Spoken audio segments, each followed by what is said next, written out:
Hi, I'm Ray Hagar, subbing for Sam Shad, and welcome to an all-new edition of Nevada's Newsmakers. Today's topic is state politics with Jesse Wadhams, Fred Lokken, and Marsha Berkbigler. That's coming up next on an all-new Nevada Newsmakers. All systems check. All right, Sam, let's go check out some D&D roof. Hey, Ken. From up here, you can really tell the difference a quality D&D roof makes. You're right, Sam. With our experience, knowledge, and staff, nothing compares to a D&D roof. Hey, look down there. It's our D&D roofing crew. I'll bank the plane so we can get a closer look. Sam! You watch your company's bottom line, and I'll cover the top of it. Nearly 200,000 Nevadans work in retail businesses, supporting families and the community.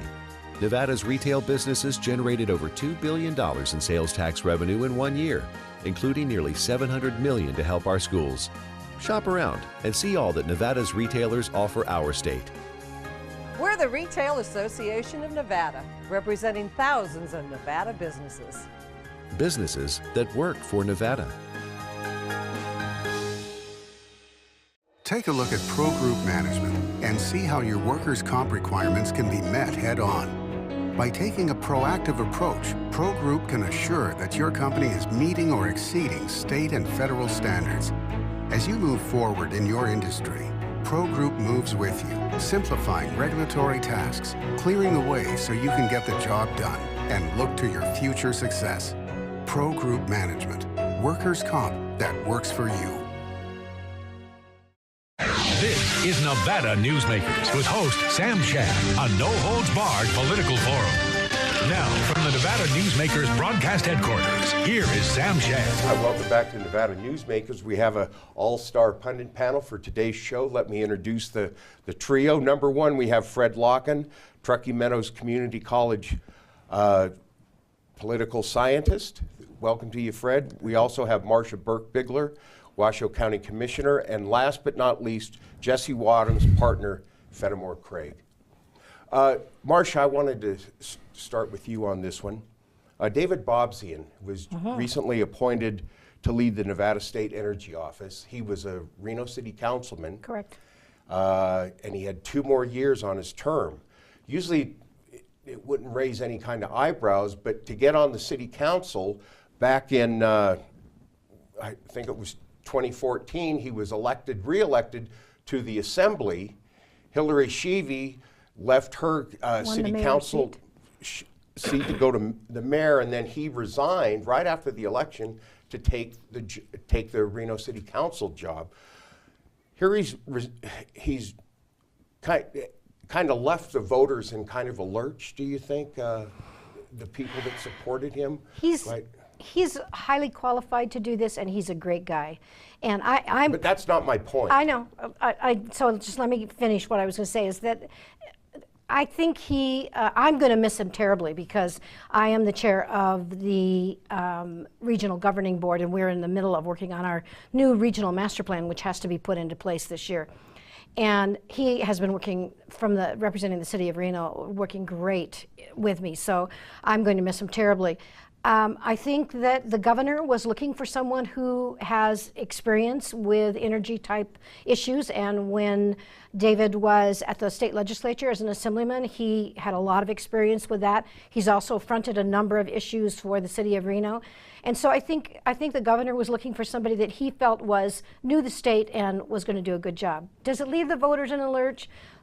Maybe some, but really the truth is he will be replaced by somebody very qualified, somebody who I think will do a good job of representing his interests in the city of Reno. And so I hope the voters will stand back and say, thank you, David, for still caring enough about the state that you're working with the governor. His successor won't be elected by the people, which he was. He was elected for a 4-year term, and he's skipping out on elected office twice now. That hasn't, to my understanding, the city of Reno hasn't actually decided what they're going to do. The city council hasn't actually decided whether they're going to appoint someone like they did last time, or whether they're going to hold an election. So they've contacted the county regarding costs associated with holding an election. And if they held a regular election with the voting machines, it's approximately $400,000 to do it. If they do just a mail-in ballot, that's approximately $200,000, a little less than $200,000. So I think the city is going to discuss that at perhaps one of their meetings coming up here very quickly, because I know they do want to replace him. And so they're still looking at the possibility of holding an election. Okay, Jesse, what's your view on this? Well, first, I think Councilman Bobzien is eminently qualified for that position. It is something he has been very actively involved with for quite a while. I mean, energy development, land issues. So it's a good opportunity for him. I think part of this is sort of, again, it sort of comes back to the term limits. I mean, you're seeing that these are much shorter terms, so folks are, looking for new opportunities as they come up. It's much more of a catch as catch can sort of a situation, and I think certainly we are seeing more of this than we have seen in recent memory anyway. Fred? Well, it's the first Democratic governor in 2 decades, and I think those who supported Bobzien would love to see him back at the state level, even though they anticipated him in Reno. I think they want his brand of leadership at a point where it can make more of an impact. So I don't think it carries any negative collateral, really. Okay. Marsha, let me get back to you. Are you lobbying at the legislature this year? No, I don't lobby anymore. Actually, I'm not even going to represent the county unless they need me on a specific issue. But I don't have a lobbying business anymore. I sold my business. The third year that I was in the commission, I was elected chairman, and I realized there was no way I could split my time between lobbying for the county and any personal lobbying issues. Okay, so no, but I don't.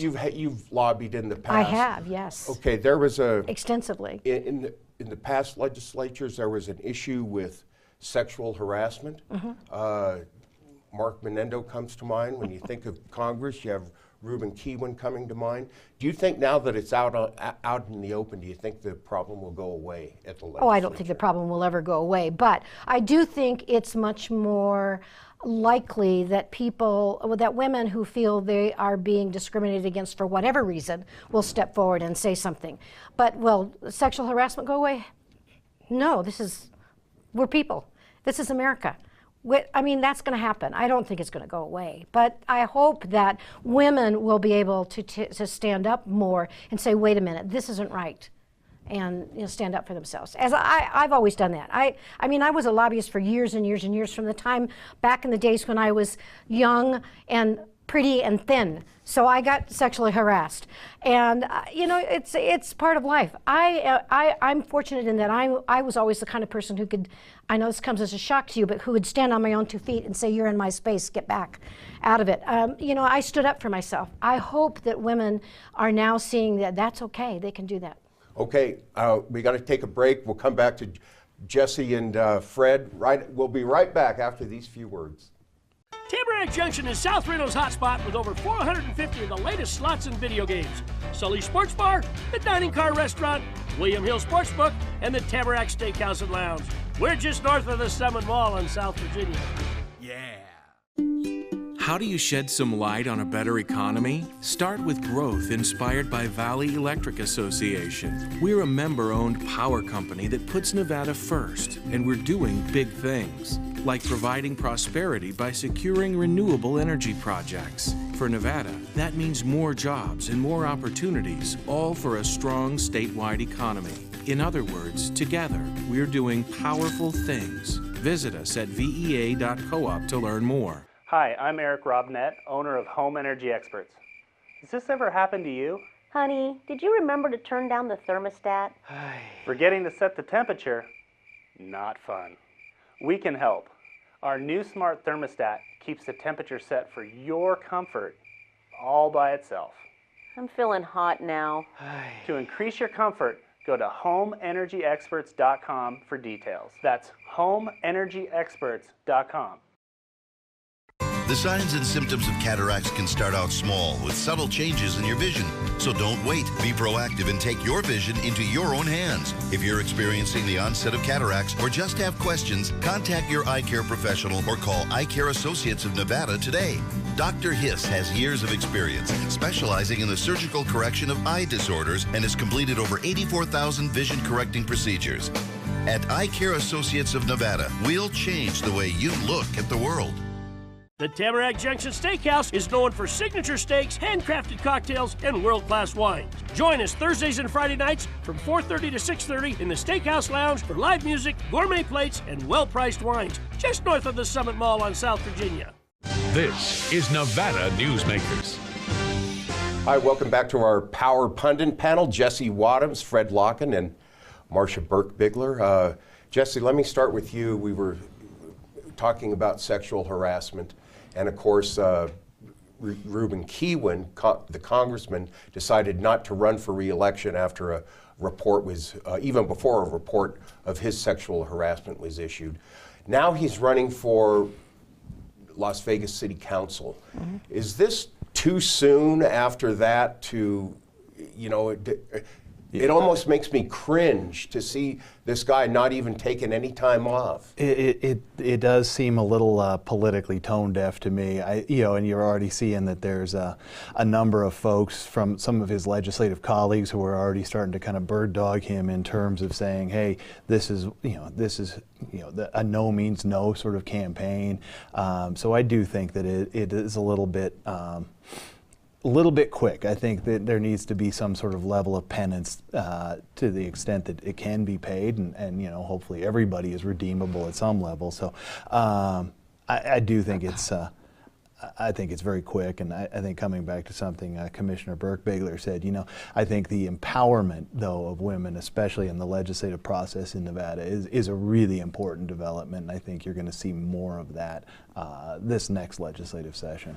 Fred, do you think that Congressman Keywen's political career is over because of this, or do you think that he can come back, maybe not this time with this election, but maybe later? He's still a young man. No, I tend to agree that in the notion that there should be a time of reflection, especially when the case is clear that the harassment did occur, as it did in his case. But as long, under the Me Too movement, apparently as long as there is a genuineness and sincerity to recognizing sometimes someone has to go through a time of self-reflection. We've seen a number of careers and candidacies bounce back.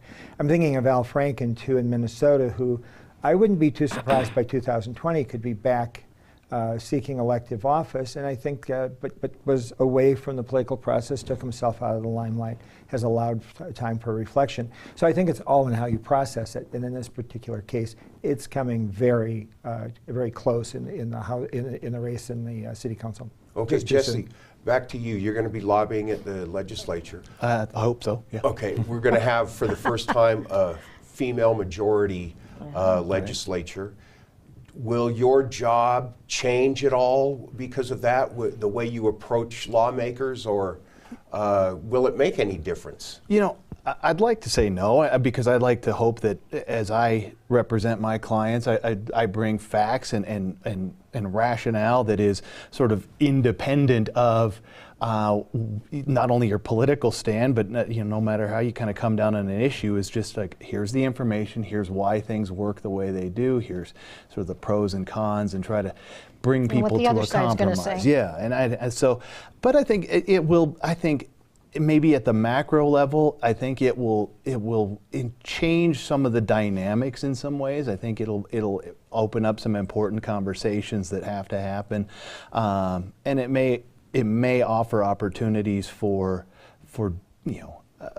different points of view to be shared, and maybe different committees and different issues to be sort of vetted that maybe have not been in previous sessions. Okay. Yeah, that's what I think. I'll tell you very frankly, I think women, as a rule, women tend to look at things from a broader perspective. They're not as narrow focused, and so the issue in the legal committee, the issues are legal. So how does that impact things that aren't necessarily in the legal committee. And I think women tend, I like to think that women tend to do that.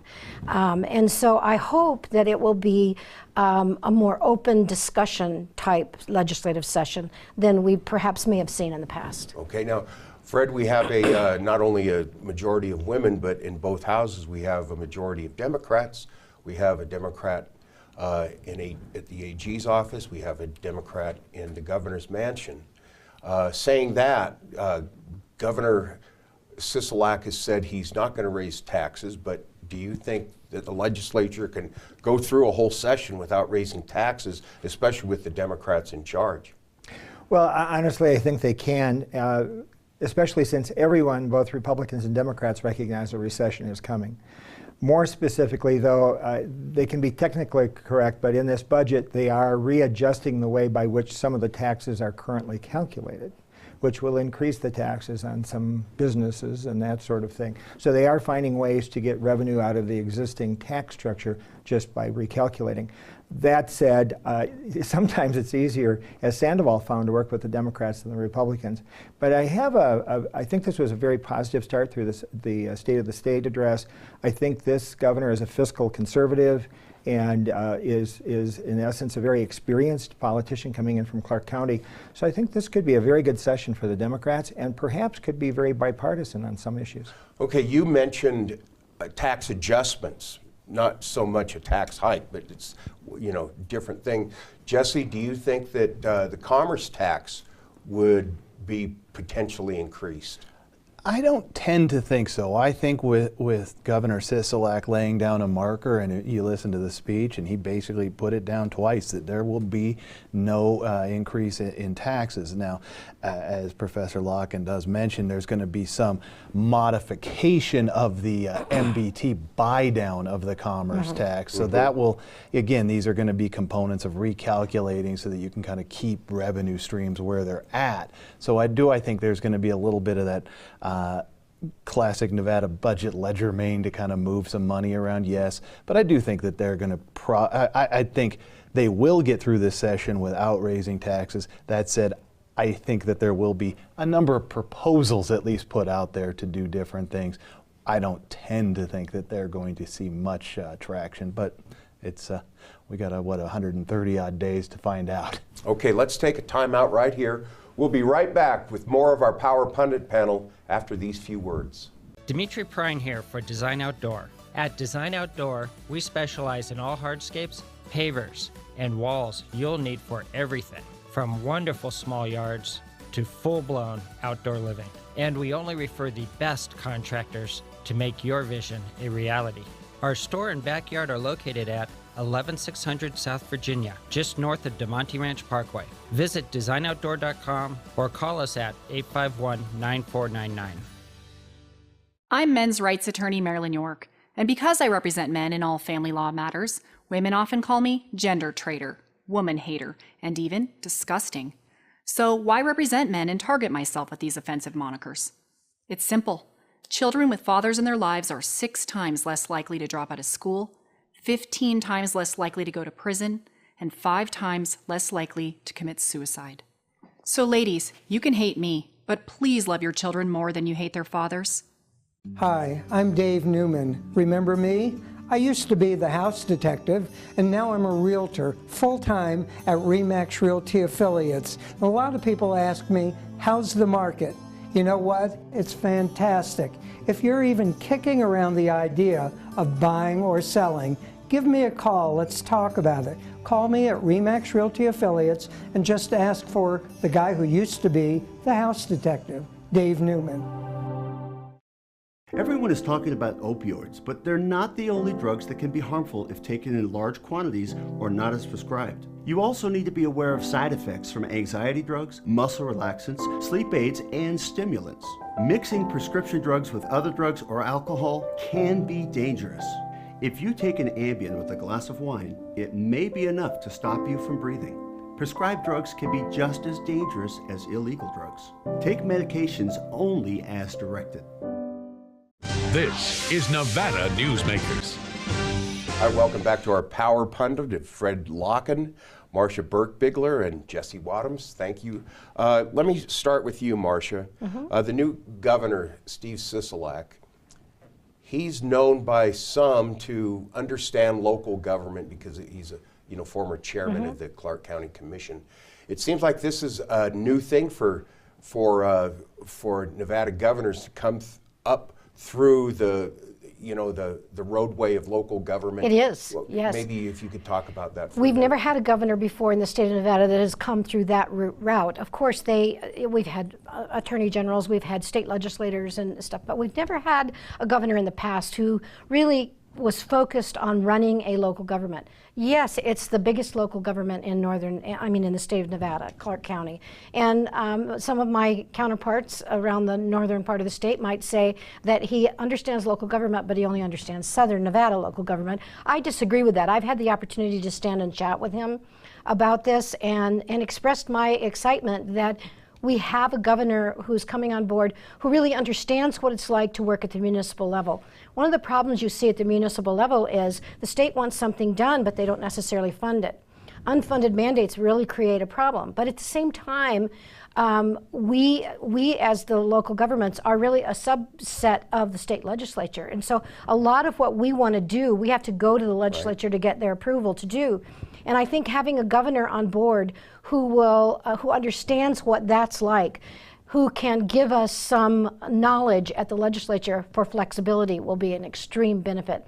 And I'll tell you, I don't think what matters whether you're a Republican, a Democrat, or an independent. I think that's a factor that makes this governor a good governor. Well, Fred, some people in the north are concerned that, yes, Mr. Sisolak knows local government, but he knows Clark County local government, and is not really that aware of the northern part of the state, although he was one time on the Board of Regents, a statewide position. What's your position about Governor Sisolak as a governor for all of the state? Well, to begin with, we have to be very honest about the population distribution of the state. We lost our role several decades ago. And at this point in time, in the 2020 census, I wouldn't be surprised to find that 80% of the population is now residing in Clark County. As such, it is very appropriate for a state government to represent the majority of its people. And in the north, we have to understand that that balance is shifted, and we should respect. That said, everyone in the state should be represented by its government. And I would laud the governor as candidate, and especially in his State of the State address as governor, in recognizing the accomplishments, especially in economic development and diversification in the north, and wanting to replicate those in southern Nevada. We weren't chided, we were celebrated for what we had done in terms of a breakthrough for the state economy. I think beyond that, he addressed the sensitivities that reached out to rural as well as northern Nevada in his speech, which suggests that he is now much more aware of the breadth and broadness of the state. And I think he has individuals like Marsha that he will be working with and be able to be further educated about the needs of northern Nevada. So I think it's actually going to work out pretty well. Okay, you know, Jesse, when you look at the politics of Sisolak and compare them to perhaps the politics of former Governor Bryant Sandoval, it seems even though they have differences, they're still playing politics in the middle of the field. I think maybe if you could address what do you see the similarities and differences in the two governors? Well, I think, Ray, your premise is exactly right. I think, sort of politically speaking, Governor Sisolak is very much similar to how Governor Sandoval governed. Now, that doesn't mean that one's not a Democrat and one's not a Republican, but they are fairly moderate versions of the other. Obviously, it will remain to be seen just how Governor Sisolak approaches a legislative session. It's a little bit of an unknown just yet. I think he's, clearly he knows local government. He knows how to sort of bring consensus. Those are going to be dynamics he's going to put to test during this 19th session. But I think that you're going to find that he governs fairly similarly. How do you feel, Marsha, about, do you see him a middle of the road kind of guy? He is I think he's moderate. I think he tends to, from a fiscal perspective, which is what's really important to me from my perspective as a local commissioner, a county commissioner, I think he's fiscally very middle of the road. That doesn't mean to say he's fiscally conservative, but he is fiscally middle of the road, as I think Governor Sandoval was. I think, though, that some of his ideas of making collective bargaining for the state, I think he will find that those are not necessarily good things, but that's my personal opinion, and I'm not governor, so I don't have to vote for that. But I think he's going to be a very good governor. I'm very comfortable with him. It's unusual for me to be able to have spent time, as much time with the governor up front as I already have been able to spend with this guy. And he's open to any of us. He has an open door policy. I think he's going to be a good governor. Fred, where is he going to, where will he have his largest learning curves on being governor? Well, before I respond to that, I would agree with what was said here and would point out that even in a state of the state, things like collective bargaining were probably more of a bargaining chip. Right. He needs one vote in the state Senate, so he's a shrewd enough politician and experienced enough to know that he needs some things to trade at the end of the session. We don't know which ones he's designated, but I think a number of these are red herrings to literally just get us through to a budget and no special sessions. In terms of his biggest challenges, just as Sandoval's was within his own party with the conservative wing, I think Sisolak's challenge is with the progressive wing.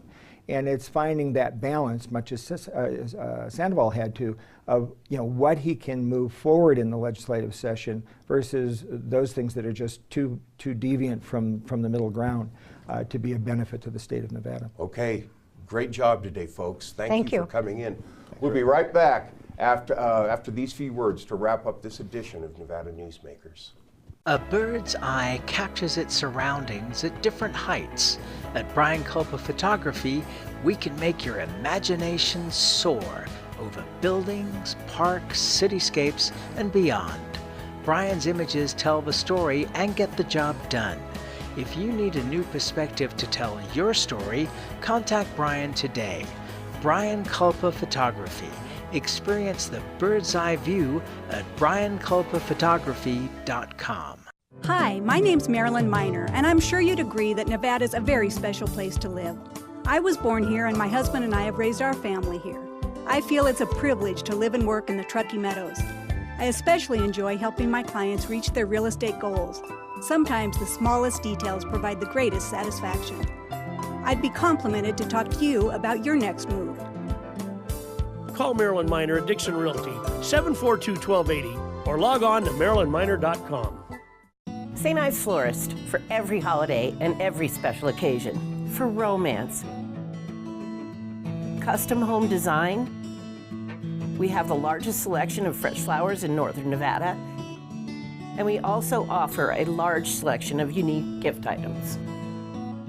Come see me, Lori Ann, at St. Ives Florist, 700 South Wells Avenue, or call me at 333-9190. Pro Group Management is the place where companies can find workers' comp solutions that are designed to meet their specific business requirements.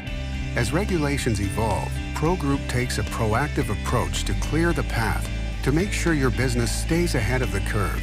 Knowing your workers' comp program is optimized, you can focus on other important matters related to your growing business. Pro Group Management, workers' comp that works for you. We're going to be talking about neon and its potential for being the official state element of Nevada with Assemblywoman Sarah Peters and Will Durham of the Nevada Neon Project. That's coming up on our next Nevada Newsmakers broadcast. Thank you.